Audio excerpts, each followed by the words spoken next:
Welcome to my new desktop PC part 2. Okay, I've just received the rest of the items I ordered, minus one, but I won't do another video. I'll just sort of fudge around that. Okay, the important thing is the monitor, and I went with a 27-inch monitor. It's probably about as big as I can handle. I've actually got it set up right now on my old system, so I'm looking at it right now. You know, they call it a gaming monitor and all that, but it's actually an IPS panel. Probably not as fast as what they'd call a gaming panel, but they said they can get it down to 1 millisecond, but I have heard that's a bit of a push. You might be able to set it on that, but you might get some artifacts due to the can't remember what they call it when the pixels kind of move around and it doesn't shut off the old pixel before it lights up the new pixel, and you tend to get halos and things, artifacts like that. Anyway, look all that up. I mean, I don't really want to go into it too much. Probably what I say will be wrong. Yeah, I've just set it up. I mean, it's okay. It's quite sharp. But I do notice I sit quite low on my desk, so I can keep my feet flat on the floor, which is just better for them, better for my legs, especially for extended periods of time at my desk. And you just can't put the screen down that far. It stops. I think that's about it, and it's probably just a little bit too high for my liking. But I'll see how I get on. Maybe it'll just mean I've got to if I want to raise my I do sit quite low, but if I want to raise my seat a bit, I'll have to get a footrest. But that's yeah. You should try to keep your feet flat. I mean, if you're sitting here, you know, 8 hours a day, day after day, week after week after week, little things can add up. So any discomfort, it's important to get it sorted out. But anyway, you can look all that stuff up. Alrighty, so hope it's going to do the. Is there anything else that I can say about this panel? Oh yeah, I can actually just. Oh, sorry, I keep forgetting to do this. I'm not a computer technician. I'll just talk about my own experiences. So anything I say, don't take it too seriously, and get it. You know, go and get a second opinion. Look it up for yourself, but it'll start you looking in the right direction. Yeah, okay, this is basically what they call a 2K.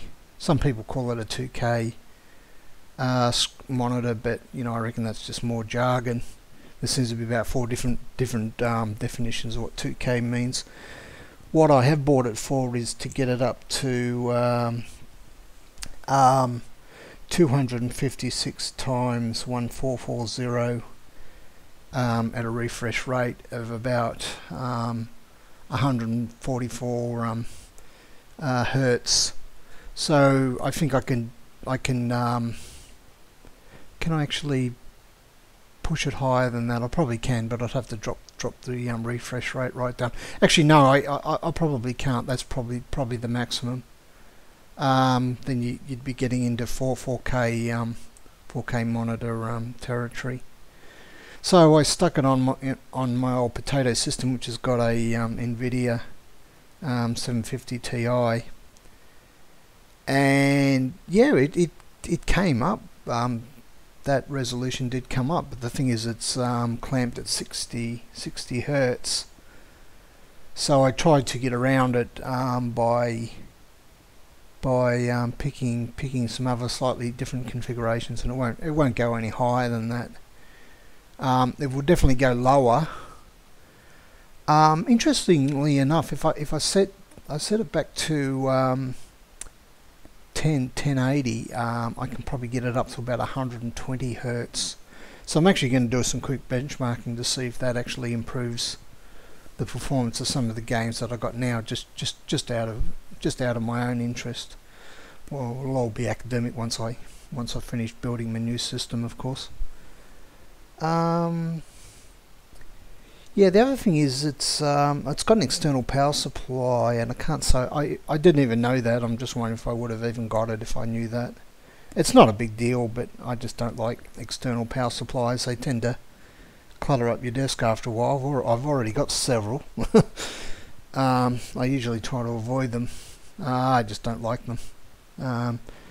You know, you end up with boxes full of the ruddy things. And as far, I don't know, I can't see any power lights, so you can't tell if it's actually on or not. I'm sure that's wrong. I'm sure I'm just missing it somewhere.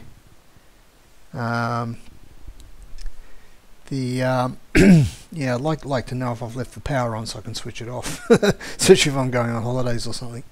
Might just forget. It's G-Sync compatible. Yeah, well, meaning it doesn't have the NVIDIA G-Sync chip on board to ensure that it's compatible with premium G-Sync or whatever they... G-Sync Ultra, that's what they call it. I hate the way the vendors are going with that. Some of them go with that shit. That's, you know, who do they think they are, Apple? I mean, it used to be Apple's trick to make exclusive things that you couldn't, that weren't generic. I don't like that approach. I'm sort of dead against it. Anyway, in the end, I didn't worry about it. It's VSync compatible, which means I think it will do adaptive VSync, which is pretty much what I'm interested in. Where it changes the VSync up and down to try to avoid tearing and stuff like that. But there's some other factors to do with the what do they call it these days? The new color maps and things they're putting in, HDR or something. I'll look it all up later. Just gives me a headache after a while. Alrighty, so the next important thing is the case. Yes, I went with this Meshify C case, which has got this lovely open mesh at the front. Hopefully you can see that on the cursor this time, which is great. It lets in a bit more air. It's not a large case, but it's not small either, and it's from Sweden or something. I don't know if it's written down there somewhere on the box. Probably. I think it's Swedish, or so they say. I wanted one with a metal side panel, but I couldn't find one, so I just went with the it's tinted glass or some stupid thing. I can see somebody putting a foot through that. I know it has happened to people. Yeah, it's kind of a bit of a fad, you know, have glass panels on your computer. It always seems a little bit pointless to me, but you know, if you like it, go for it. Yeah, the good thing about this design is it's got a couple filters you can pull out. It's got pretty good cable management, they tell me. You've got ducts on the other side to run your cable. And one thing I did look for was it's got a shroud over the power supply unit bay. Some people call it a basement for some strange reason. Well, it's pretty obvious like why. It's got a shroud, and you could probably remove that shroud. I think you can remove that half the shroud if you've got an extra big AIO cooler or something to go in there. And you can see that's ventilated there, so you don't have to worry about if you want to turn your power supply over to draw air from inside the case for whatever reason. So you can either draw it up from below and through this filter, or you can draw it from the inside, and it's got a grill that lets you use whatever configuration that you want. You'll find endless ruddy videos on which one's better and which you should do it this way or that way, or some crazy thing, which fans have got a big exhaust, which fans are not exhaust. It's just, seriously, I mean, all the cases are different anyway, so you know, it's hardly a controlled experiment. I think just as long as you're not sucking in lint or dust bunnies from the floor, and you seem to have adequate ventilation. I think that's all you really need to worry about. Now you can go and put thermometers in your case and monitor and all that if you want. You're really crazy. Yeah, that's about it for the case. What else was there? The oh yeah, of course, very important. You know, I decided that 750 watts was big enough. It's modular. It's funny they got it upside down. Just realised that. Yeah, because you only need to attach the cables that you want to attach. You leave the rest in you go and stick them in the under the PSU shroud, or put them in a bag somewhere, whatever, so you don't lose them. Just in case you need some new PCI card comes out that needs 3 power supply connectors or something to make it work.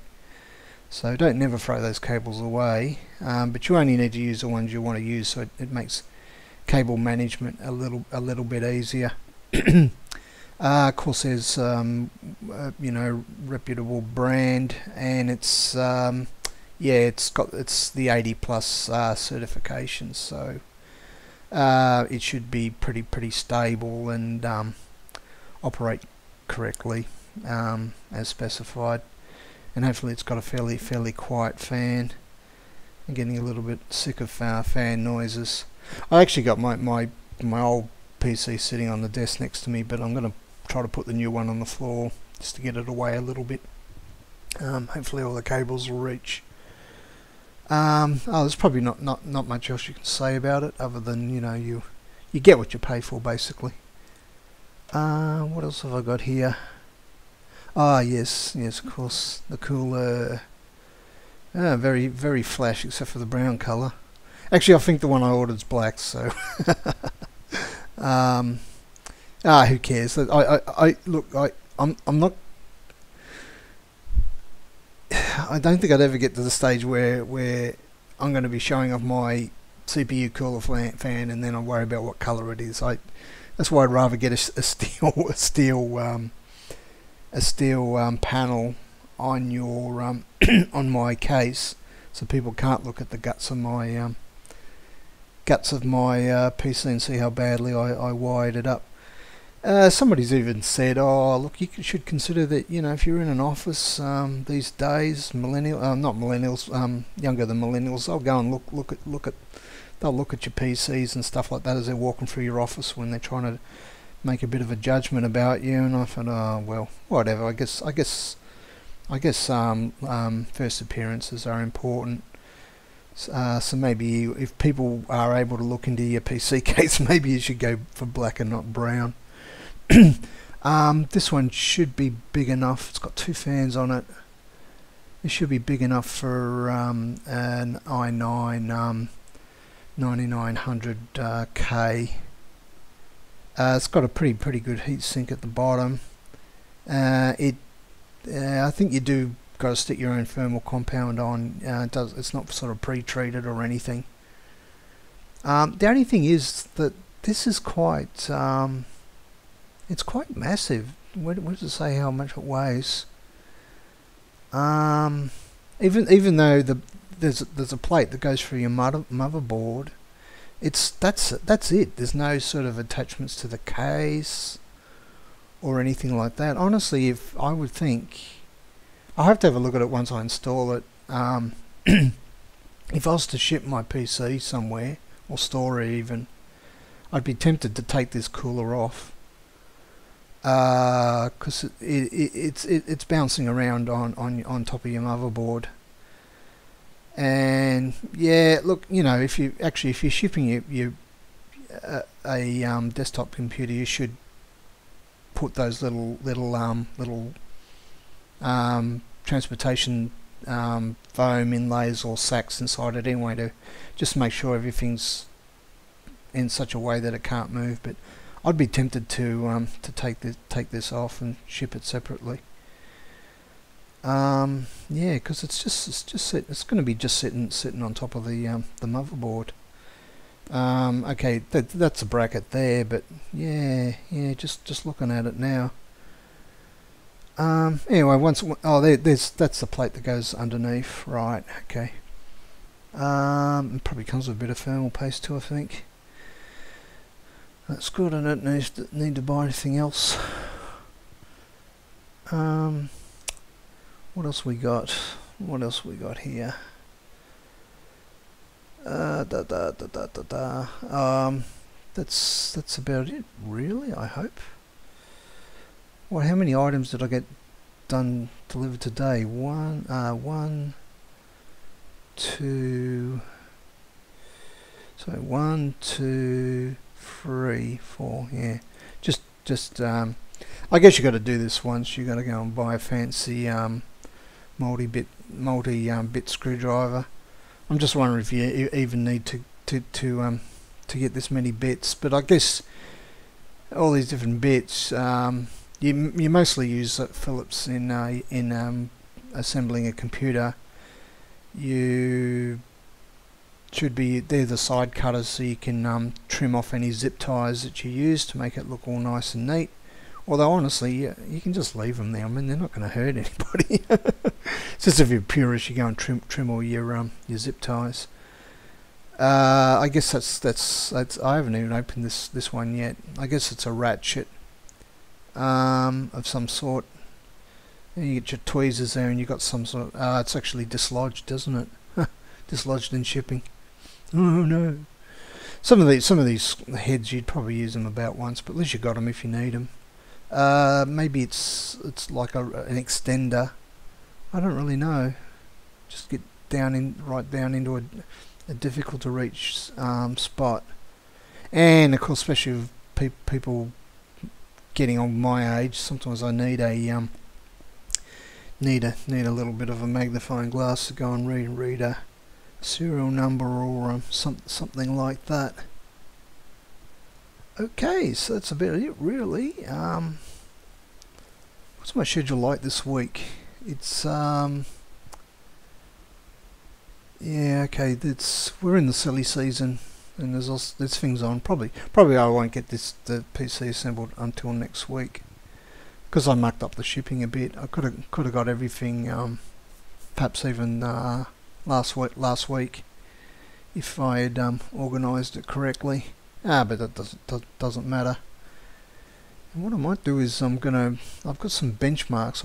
I might actually rerun them with this. If I can crank up the refresh rate on this screen, I might rerun some of my benchmarks, and just out of curiosity to see if it actually makes any difference before I assemble my real computer. Okay, catch you next time.